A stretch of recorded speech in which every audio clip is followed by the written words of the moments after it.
একদিকে কয়লা পাচার মামলায় ইডি হানা, অন্যদিকে 9 কোটি টাকার ব্যাংক প্রতারণা মামলায় সিবিআই এর তল্লাশি।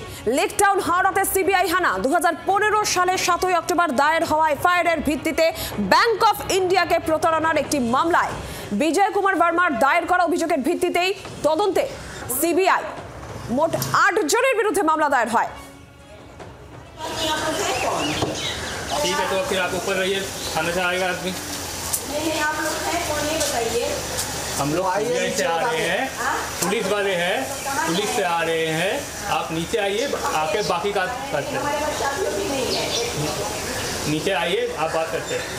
कोई वो नहीं है हमारे साथ, लेडीज स्टाफ भी बात बन रह जाएंगे, कोई दिक्कत नहीं है। ठीक है ना, कोर्ट का कागज लेके आ रहे हैं, कोई दिक्कत नहीं है, काम करेंगे क्या।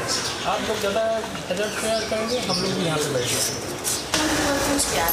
वो है चाबी, वो चाबी है। ठीक है,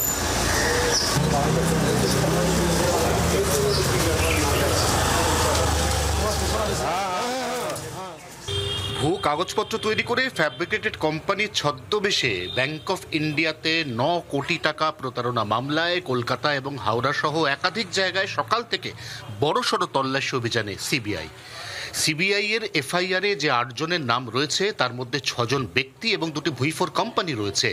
এই ব্যক্তি এবং কোম্পানি তাদের বাড়ি এবং অফিসের একাধিক ঠিকানায় তল্লাশি চালাচ্ছেন সিবিআই আধিকারিকরা। তারা বোঝার চেষ্টা করছেন এই গোটা ঘটনা বা প্রতারণা চক্রের নেপথ্যে আরও কোনো বড় গোষ্ঠী বা বড় ব্যক্তি বা বড় মাথা আছে কিনা। জি 24 ঘন্টার জন্য ক্যামেরায় তরুণের সঙ্গে অয়ন, বেতাই, হাওড়া। বাংলার আওয়াজ, বাঙালির আবেগ, জি 24 ঘন্টা।